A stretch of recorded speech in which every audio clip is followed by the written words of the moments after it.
Okay, so you know you say get carried away. So next night, and I just finished hooking up the last tube. So I cut 2 holes right underneath this little square spot on the firewall, and it seems like it was a direct clean shot. Now the bottom hole, if you're not careful, you get really close to a wiring harness at that location. Like, so I don't know. There's a little pin. There used to be a clip. Little white clip. There it is. Little white clip that held it to the firewall right there, and then right over here as well. And then it obviously went up over, connected right here to the inner fender. And then yeah, I had it bent over, and I was going to attach it to this bracket right here. Now I get to take that bracket right off, along with this bracket right off, fill that hole, fill those 2 holes, fill that bottom hole, remake a new hole for my harness. I think is what I'm gonna do. Well, I don't know. I got really carried away and somehow threw out the fucking grommets. So fuck. And these cars are hard to get, man. Fuck me. I fucking threw out both.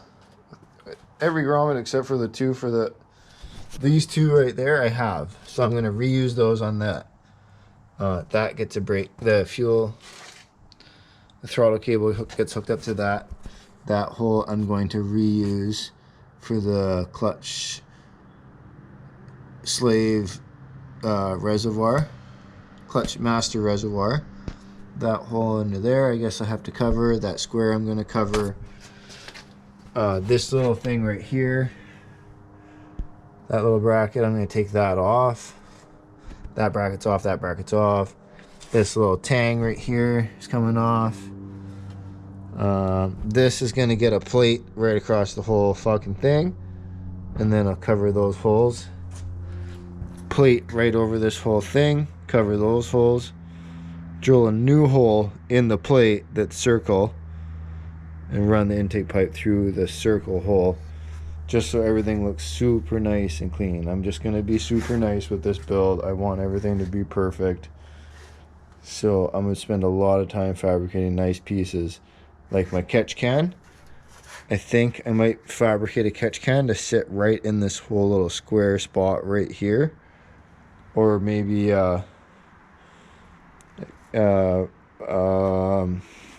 yeah, I might do a catch can to fit in there, like an oil catch can, and then use a stock overflow reservoir right where it goes, right there in the front. And then I'm not quite sure about my intercooler piping and plumbing, because this is going turbo right away. But anyways, I want to show you the inside as well. I got the prop valve mounted on the firewall right here, as you can see. I reused that stud right there. Not a single one of these lines got cut to do this. I'm gonna rebit. Okay, so you can see this one right here. I bent it all completely. I straightened it out and then rebent it all, and I like how it fits. The other 2, I basically did the firewall half right now, just to see if I liked how I could get it to fit with the factory lines. I do like how it works, so I did this right here. I like that. It's going to leave lots of room for whatever turbo setup I decide. It's tons of room. It's tucked in tight under the booster, right to the firewall right away, in a good location to not have to modify everything and take everything apart. I'm really hoping that my manifold that I end up using is going to let me use a heater core still. I super want a heater core. I fucking live in British Columbia in Surrey, and it is super cold in the winter, and I want to drive this thing all the fucking time. I don't see why not. It's just a Honda motor and a fucking CRX. I don't understand why I couldn't drive it every day. Better be able to. This is a Honda, and this is a Honda, and I drive them every day. So this is going to be a Honda I better be able to drive every day, otherwise it's a fucking stupid car. I have a stupid car. This is a stupid car. This is a car you shouldn't drive in the fucking winter, because you'll crash it, because it has too much power and not the right fucking tire. Those are obviously summer tires. This thing's obviously got some summer tires. I like summer tires, as you can see. But when I tried to drive my Browning truck in the snow daily, it sucked. It just sucked. So, anyways, yeah, brake tuck is officially plumbed up the way I like it.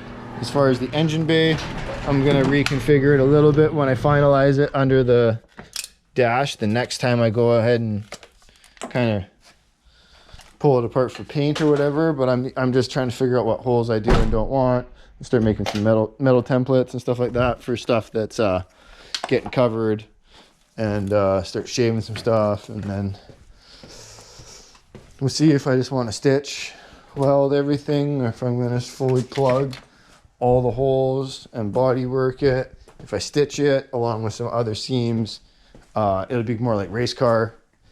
If I fully body work and smooth everything, it'll be more like look at me car. And I mean, fuck, 500 horsepower turbo, smoothed out in engine bay at the same, I don't know, they're kind of conflicting, and I really want to push the power limit. So